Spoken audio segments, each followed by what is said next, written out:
அமாவாசை விரதம் இருப்பது எப்படி? மாதந்தோறும் வரும் அமாவாசை தினமானது இறந்த நமது முன்னோர்களை நினைத்து விரதம் கடைபிடிக்க ஏற்ற நாளாகும். இவற்றில் தை அமாவாசை, ஆடி அமாவாசை, புரட்டாசி அமாவாசை போன்றவை முக்கியத்துவம் கொண்டவை. இதில் மிகவும் விசேஷமானது ஆடி அமாவாசை ஆகும். சூரியனும் சந்திரனும் சேரும் புனிதமான ஆடி அமாவாசை என்று முன்னோர்களையும் இறந்த தாய் தந்தையரையும் நினைத்து திதி கொடுப்பது நல்லது. புண்ணிய நதிகள், கடல் போன்ற இடங்களில் புனித நீராடி இஷ்ட தெய்வங்களை வழிபட்டு ஏழை எளியவர்களுக்கு அன்னதானம் செய்தால் பாவங்கள் விலகி புண்ணியமுண்டாகும்.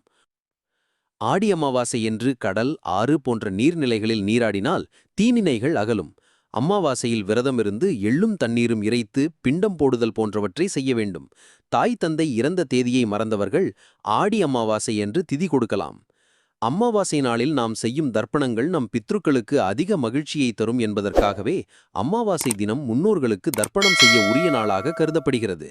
ஆடி அமாவாசை அன்று மூதாதையர்களின் படத்திற்கு மாலை போட்டு அவர்களுக்கு பிடித்தமான உணவு வகைகளை படைத்து அவர்களை வணங்க வேண்டும். முதலில் காகத்திற்கு உணவிட்டு பின்பு விரதம் முடிக்க கரும வினைகள் நீங்கும் என்பது நம்பிக்கை.